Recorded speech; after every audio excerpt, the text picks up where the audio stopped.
So I'm going to begin by contextualising. I'm going to talk about gangs today and crime, which I'm sure you've heard a lot about in the news and from politicians, and if you are lucky enough to read the Evening Standard and all of that kind of stuff.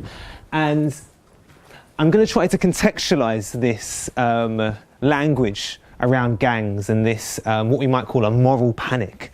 This panic from politicians and from the press and from other people and from the police about gangs. I'm going to try and contextualise it a little bit by talking about the history of crime and how crime is not always linked to necessarily safety or morality, but is more often linked to class and to race. So I'm going to begin with a bit of history here in Britain. Don't worry, there's not going to be loads and loads of slides with huge chunks of text, but there will be a little bit. And this is what was called the Habitual Criminals Act, or the Prevention of Crime Act, in the late 1870s. And what it said in the 1870s here in England was that there was a problem with habitual criminals, these people from the casual poor, who were always carrying out crimes all the time, these habitual criminals. And so what was proposed in Parliament was that there should be what's called a Vagrancy Act. And what the Vagrancy Act did was it allowed people to be searched and apprehended by the police or by the state authorities, even if they hadn't committed a crime, based purely on suspicion. And that suspicion was based upon them being, the casual poor, the unemployed, people just hanging around on street corners, hanging around on the streets, apparently causing mischief. And when it was debated in Parliament, it was thrown out. And it was thrown out on the basis that the old maxim of English law, that a man shall be presumed innocent until he has been proven guilty.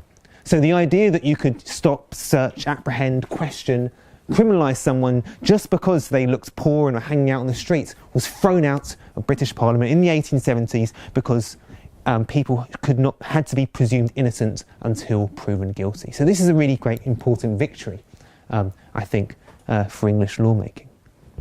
But of course, in the 1800s, England, or Britain, wasn't the only place where Britain was creating laws.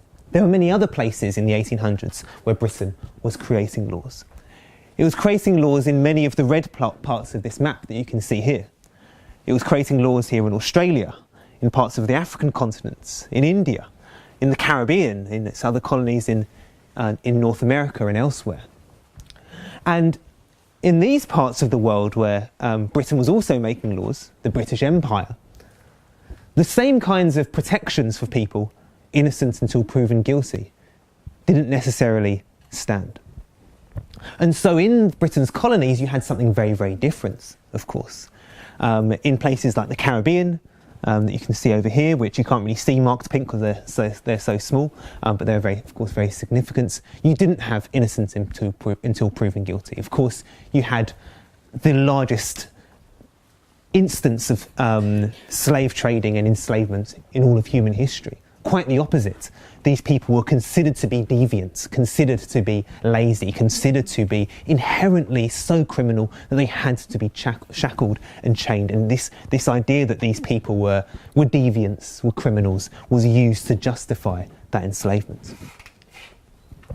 So of course that was in the 1700s. It ended officially in the kind of early to mid 1800s. But of course you still had many British colonies where the idea of innocence until proven guilty was still not going to be something which held weight. So in parts of India, for instance, you had what was called the Criminal Tribes Act, where particular parts of Indian society ruled by Britain under the British Empire would be identified as being habitual criminals. And they would have their foreheads tattooed by the administration so they could be better identified and therefore more efficiently policed. You also had the forms of capital punishment and corporal punishments in the 1800s that had been outlawed in Britain that were still being used in Britain's colonies. As you can see here, a photograph of somebody being, quote unquote, blown away by a cannon. Another example here in Kenya, another of Britain's colonies in East Africa, you again had this old maxim of innocent until proven guilty not being applied to the people of Kenya. So in Kenya you had literally hundreds of thousands of people from the Kikuyu nation within Kenya being presumed as being terrorists. And so they would be identified, they would be rounded up, and they were put into labour camps, many of them dying, many of them suffering torture under the British. And so this continued up until the mid-1960s.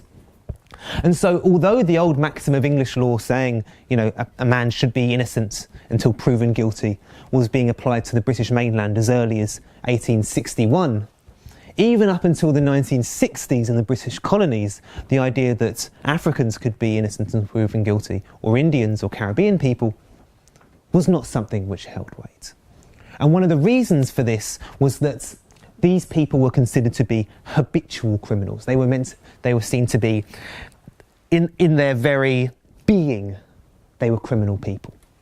We're going to talk a little bit more about what the legacies of those ideas are. All clear so far? Any questions? Great.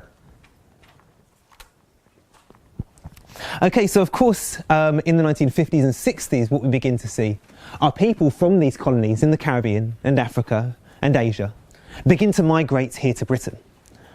And when they migrate here to Britain, we continue to see the idea that these people who were first criminalised and identified as deviant in the colonies, justifying the enslavement and the torture and the forms of policing that they experienced there, coming here to Britain.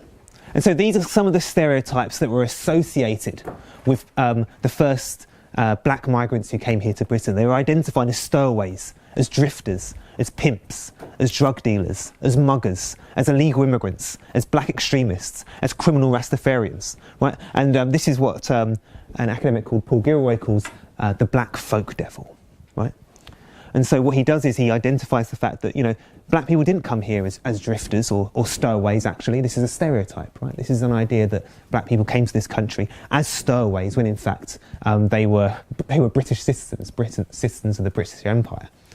But in order to identify black people as criminals, they had these kinds of stereotypes pinned upon them, projected upon their bodies.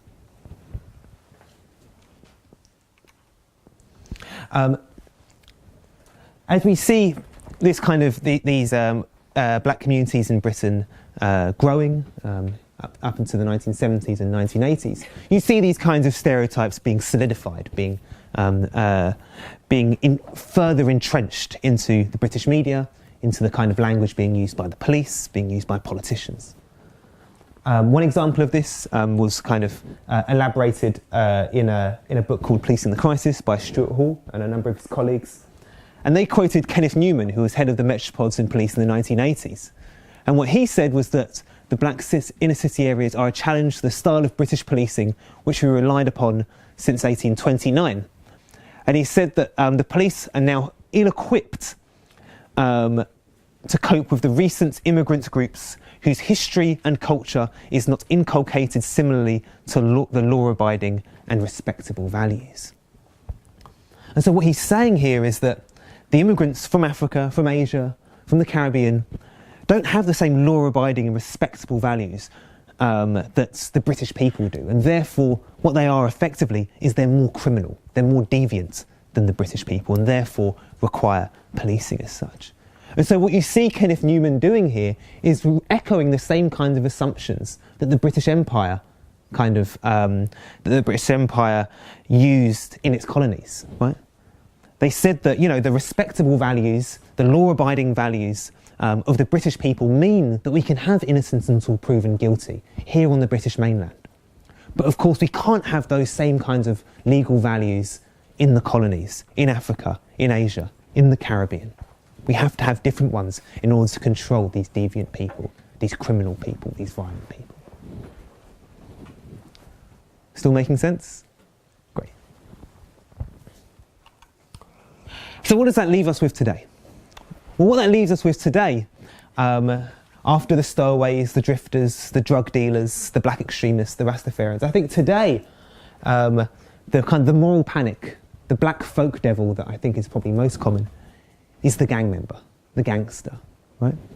So we see here with the Fantastic Evening Standard doing their investigative journalism, finding that according to them, these young gangsters have lost so many friends they've stopped going to their funerals, with the appropriate imagery to accompany that as well, just in case you were wondering what these gangsters look like. And so, what does this lead to? Okay, so I'm going to talk about a little bit about the different ways in which this leads to different forms of policing, and the ways in which racism shapes these forms of policing. So, of course, the most common way in which it shapes policing is through stop and search, right? Which I assume is something we're all familiar with, police stop and search. And so what this leads to is the fact that black people use less drugs than white people. When it comes to cannabis, it's around about a similar level for black and white people. When it comes to what we call party drugs, things like ecstasy, cocaine, that kind of stuff, white people are more likely to use drugs than black people. But black people are 6 times more likely to be stopped and searched for drugs.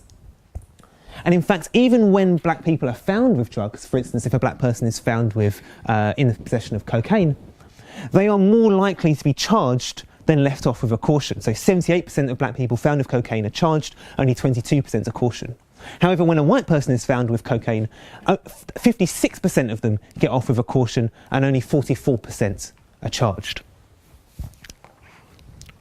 But of course, one of the other reasons that is often given for stop and search is to try to reduce what's gun and knife crime. And what the Metropolitan Police carried out between 2009 and 2011 was a programme called Operation Blunt 2, where they increased stop and search in some areas, they increased it massively in some areas, a small amount in other areas, and only a tiny amount in others. And what the government found was that in the areas where they had increased stop and search loads, there was still a kind of fluctuation in the gun and knife crime. But the areas where they increased stop and search a little bit, there was still the same kind of fluctuation. And in fact, the areas where they hadn't increased stop and search at all, there was also the same fluctuation. And so what they found was that increasing stop and search had absolutely no effect whatsoever in reducing gun and knife crime. But what it does do is it allows the police, and it gives the licence for the police to carry out more violent forms of policing. So they can increase stop and search massively, despite the fact that there's no evidence that it makes us safer. And they can also, of course, have execute more kind of violent forms of policing, such as the killing of Mark Duggan in 2011. Despite the fact that there's no evidence that he was one of the most dangerous gangsters in Europe, he had no real criminal record to speak of, a small amount of cannabis and handling stolen goods. He was identified as one of the 48 most dangerous gangsters in Europe, and this was one of the things used to justify his killing. We also see it justified in many other ways, right? The police must have the power to stop and search particular ethnic groups. And the police target gangs in raids across London.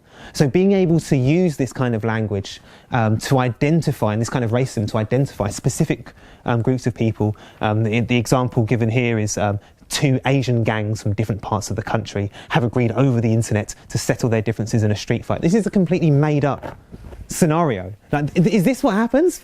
Asian people from other sides of the country, like what they all... Anyway, so this is the kind of... And this is like a serious, like, Brian Paddock is a former head of the Met, right? Like, Met Commissioner. So these are the kinds of scenarios that you can completely invent out of thin air. And it feels realistic, it feels plausible, because these groups of people are inherently criminal, they're inherently deviant. And therefore the rules that we apply, normally, the norm, i.e. the white norm, cannot apply to these groups of people.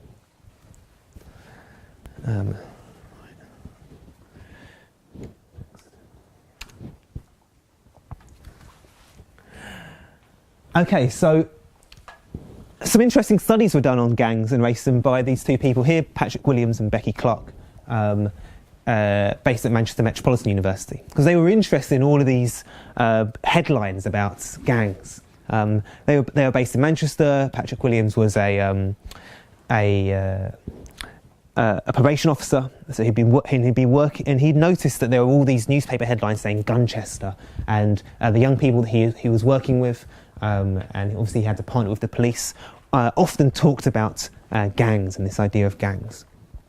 And so he went to the Greater Manchester Police and the Metropolitan Police, and him and Becky Clark did some studies, and they asked these two police forces, can we have all of the people that you've identified as gang members? And they were like, sure.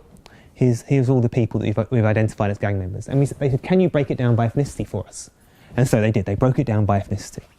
And they said, what's the criteria that you use for identifying gang members? And they said the criteria we generally use is those young people who are involved in serious youth violence. Right? So that can be anything from relatively minor forms of youth violence, such as attempted robbery, all the way up to the most serious forms of youth violence, attempted murder, discharging a firearm, those kinds of things. And they said, great, can we have that as well, and have that broken down by ethnicity as well? And this is what they found. The top one is for young black and minority ethnic people generally. So they found that, the top one is for Manchester, the bottom one is for London.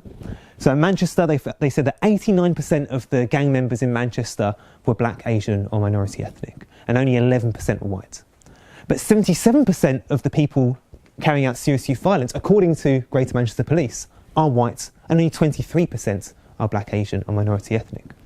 When it came to London, Metropolitan Police, they said that 80% of the gangsters in London are black, Asian or minority ethnic, and only 20% of the gangsters in London are white.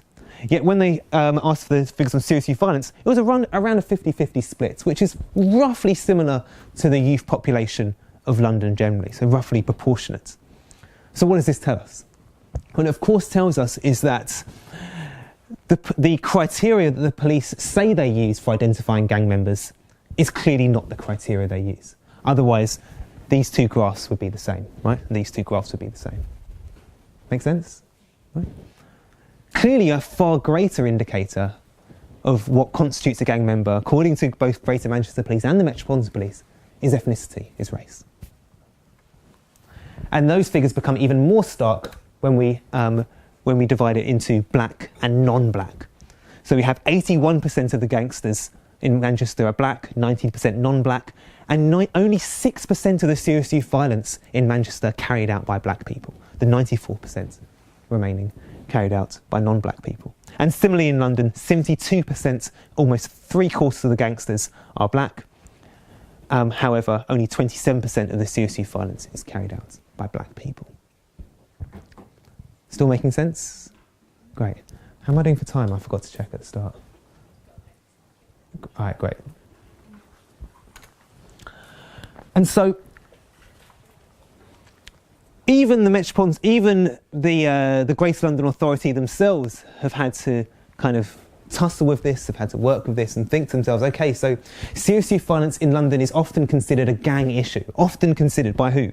By politicians, by the Evening Standard, by certain press releases sent out by the Metropolitan Police. However, the Metropolitan Police's own data show that the gang element was identified as a relatively small amount of serious youth violent cases, just under 5% in 2015, 2016. And this figure has been fairly consistent since 2011 to 12. You can consistently see this idea of the gang member coming up in the press, being used by politicians. I mean, after the civil unrest of 2011, David Cameron came out and made a big speech, and he said he declared a war on gangs and gang culture. And he described it as a serious criminal disease infecting our streets.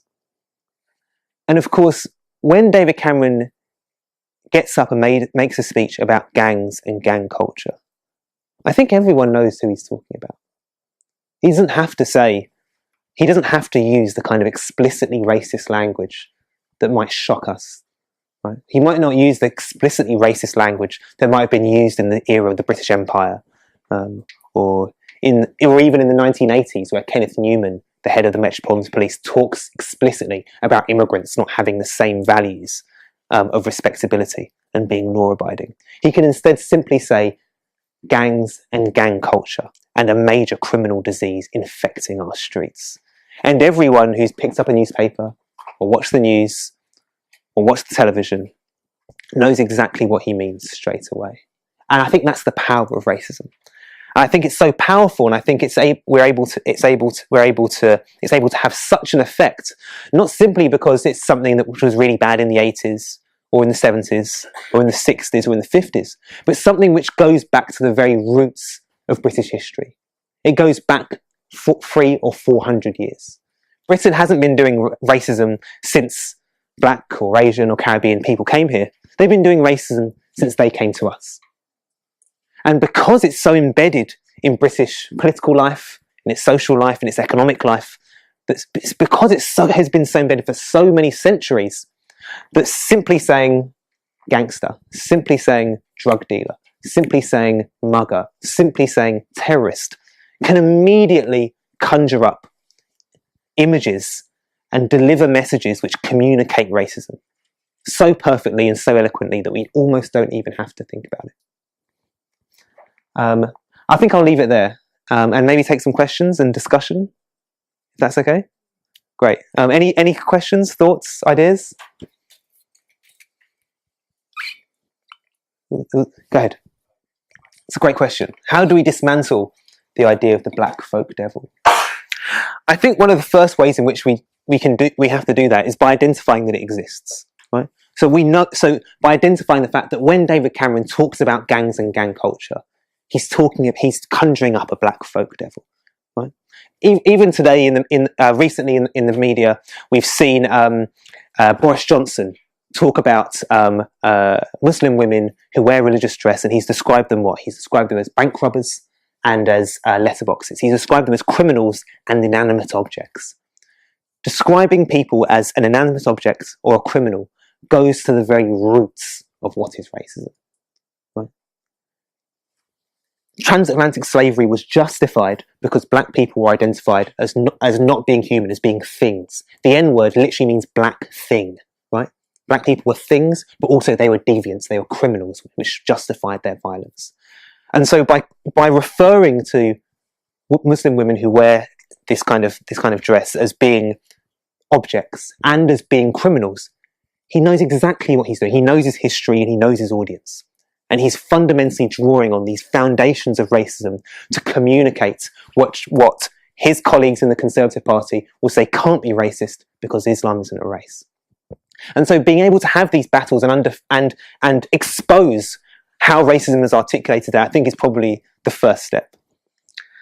I think the next important step is to identify the fact that these institutions, like the Metropolitan Police, like the political system, isn't a system or aren't institutions which can be tweaked, which can be changed, which can be reformed. These are institutions which came into being at the same time as the establishment of the British Empire. And therefore they came into being at the very same time that racism was coming alive and was being born and was being established in this country. And so if we understand racism if we understand the British political system, the British policing system, all of these systems as being something which didn't just emerge in Britain, but emerged in Britain's colonies, we can therefore understand them as being inherently racist in the way in which they function. And therefore, if we are to dismantle these black folk devils, we have to dismantle the institutions which reproduce them as well. The police, the corporate media system, the political institutions in which they function.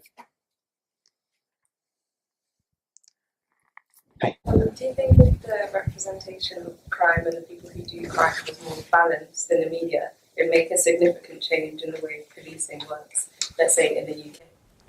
That's a great question. Very often people say, if only we knew the facts, if only we knew the facts. This is a really great example of this was I used to work around the corner at UCL, and I was working in the philosophy department, and I worked with on a project on race, and we worked with some of the geneticists. And the geneticists, the biologists said to us, it's okay guys, we've got it. we can prove, as geneticists, as biologists, that race doesn't exist.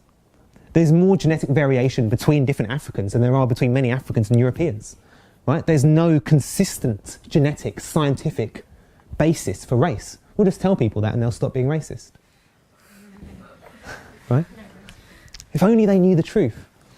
And I think it's because race and racism isn't something which is based on evidence, isn't something which is based on fact.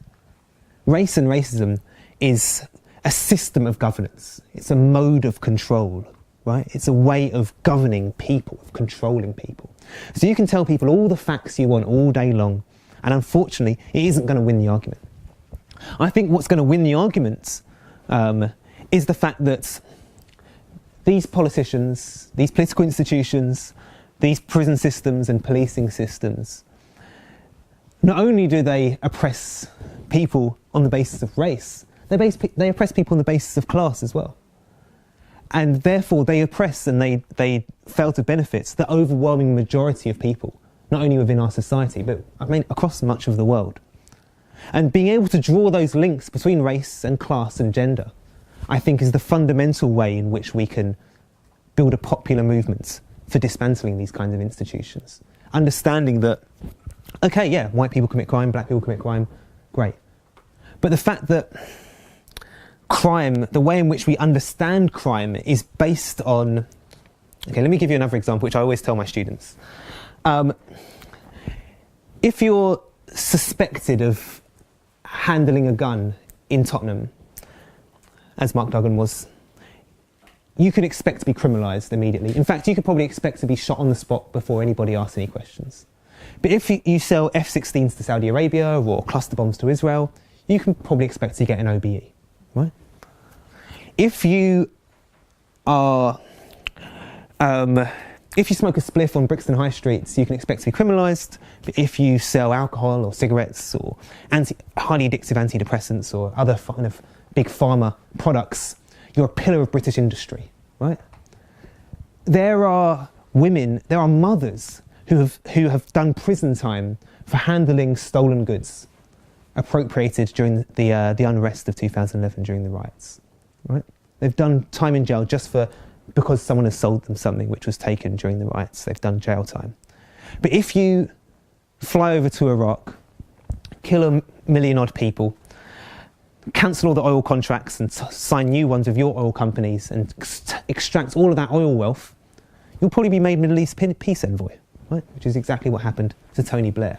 So the way in which crime is structured has far less to do with morality or safety or some kind of public good, and has far more to do with class and with race. And so what this effectively means is that not only is black life criminalised, but working class life is criminalised as well.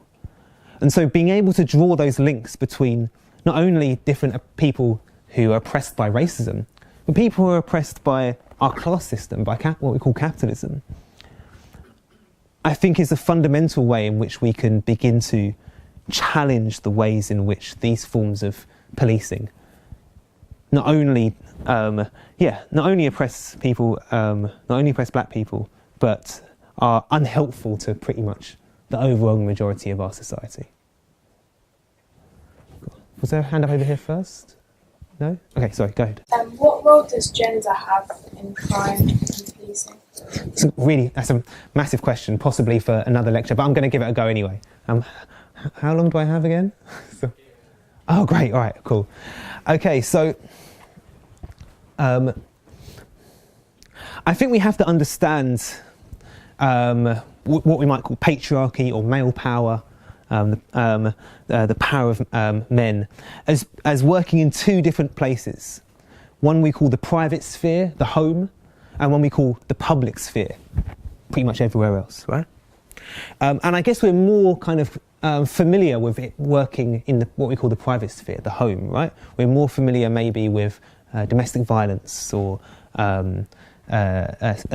sexual abuse and those types of things. But also, male power, what we might call patriarchy, also works in the public sphere, and it works through institutions. And so institutions like the police, like the prison system, I think can't just be understood as institutions, as organisations which oppress on the basis of class and of race. I think they're also expressions of male power, right? So all of these big institutions, the police, the army, the prison system, they're all run by men, right? And what they do is they're used to control and oppress other men who they consider to be lower than them, overwhelmingly. They're used to oppress women as well, of course, but they are also institutions which some men use mainly, very often to oppress other men. Of course, the army, when they bomb places, they kill many women, and sexual violence is often used in war. And of course, the prison system is used to oppress women as well. But I think we have to understand the fact that there are two types of what we might call male power or patriarchal power. There's some that are institutionalised and legitimised, right? And what I mean by that is some forms of male power, some forms of male violence, such as the male violence in the army or the prison system or the police, is considered to be okay. And there's other forms of male violence which is not okay. The kind of male violence which is done by working class people, which is done by black people. And that's not okay. And so you've got one form of male violence trying to control another form of male violence. And so whilst both of these forms of male violence are problems, we see that one of them is legitimised in our society. You know, so don't join a gang and join the army, right? Don't sell drugs, go and work for an investment bank. We see one form of kind of male violence as being legitimised and as being okay, despite the fact that it's extremely destructive, and another form of male violence which is seen as criminalised, which is seen as deviant, which is seen as completely and utterly unacceptable. And we need, the prison system, the armies, the police, the okay forms of male violence to come and sort out the ones that are doing it wrong, that aren't doing it right. Leave your gang, join the army. It's probably the most straightforward way I can think of expressing it. But it does deserve a lecture in itself, definitely. I definitely can't do it justice, but I've tried. Sorry, is that follow-up?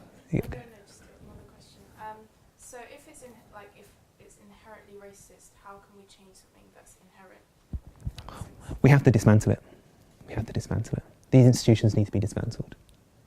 They can't be reformed. You can have as many black faces in high places as you want. You can have as many women or queer people as you want in these kinds of institutions trying to reform them. They're not going to change, unfortunately. Go ahead.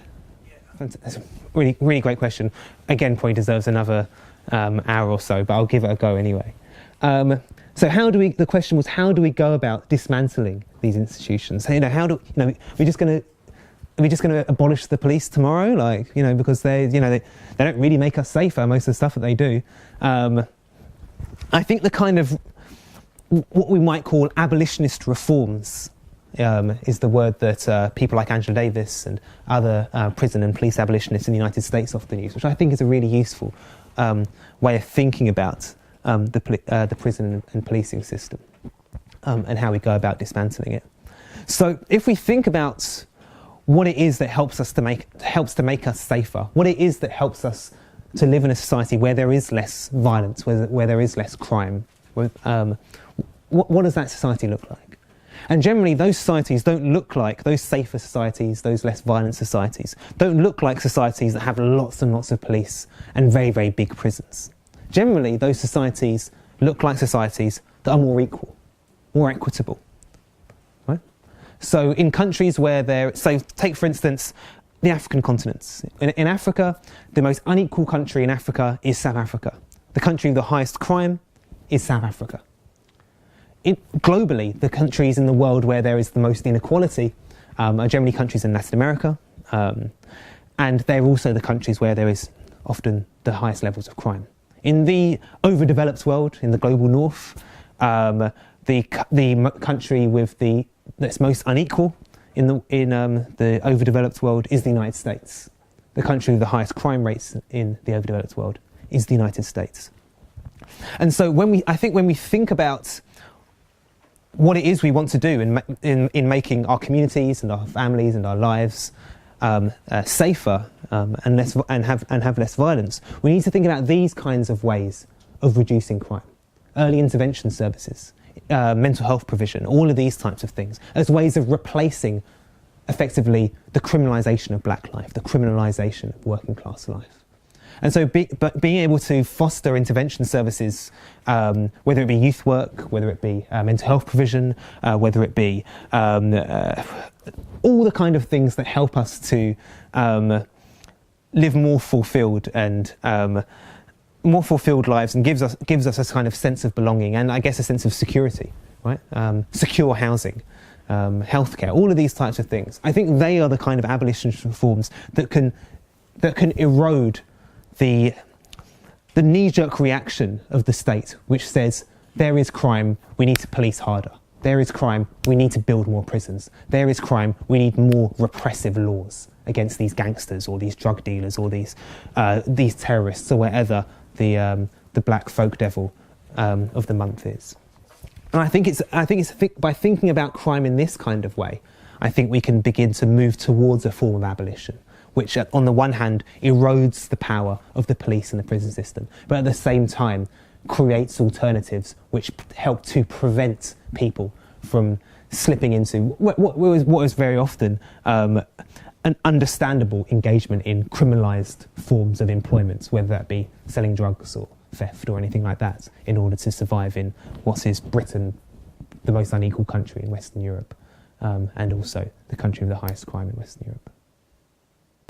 I don't think there's a perfect answer to that question. I think there are lots of young people doing lots of really important, engaging initiatives to try to do that already. I think this initiative this week is one of the ways in which we can do it, right?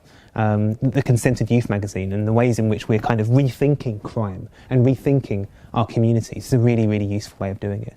And, you know, although youth centres are shutting all over the country and all over our communities, many young people are still trying to volunteer and trying to rebuild them and rebuild the kind of music studios and sports activities and poetry workshops and other forms of creativity and belonging and ideas and knowledge production that is useful to help us to understand the world and make sense of it, and make sense of it in a way that can help us to be both critical of institutions like the police, but also critical of other forms of violence as well, the violence that takes place within our communities, which of course is very, very damaging. Both the kind of intracommunal violence between different men, but of course male violence against women as well. But I don't think there's a surefire answer, but I think lots and lots is being done. And maybe in the next workshop and the workshops over the rest of the day, we can have a conversation collectively about the work that's being done and the work that we would like to do going forward.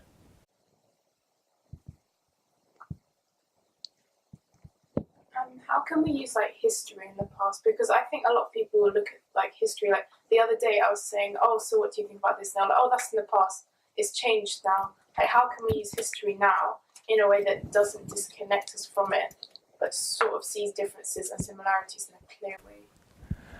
Yeah, that's a great thing. I've tried to do that a little bit today, but I think the other thing is that history is often used, what we might call ideologically, used in a way which reproduces a certain kind of idea, right? So there are lots of people who say, oh, you know, slavery's in the past, or, you know, the British Empire, you know, what's that got to do with anything? But there are also people who might love to sing 2 World Wars and 1 World Cup, right? So there are certain forms of history which are vital, which are untouchable, which are so important, which we can never forget. We can never forget World War II and the importance of what Britain did. We can never forget that Britain won the World Cup in 1966. There are certain parts of British history which are, you know, which if you ever said anything critical about, you know, you would be considered to be an enemy of the state and an enemy of the people. But then there are other parts of British history which, you know, they're in the past. Come on, forget that. And so I think it's important for us to note this, right? I think a lot of people who say that history is in the past and therefore doesn't matter, only say that about certain types of history. And there are other types of history, you know, history that makes them proud or makes this nation proud that can never be forgotten, and that even saying something bad about will create some kind of hysteria. And I think that's what the real problem is. Cool. All right, I'm going to have to leave it there. But yeah, thanks so much for your discussion. And yeah, looking forward to the workshops and the rest of the day. Thanks so much.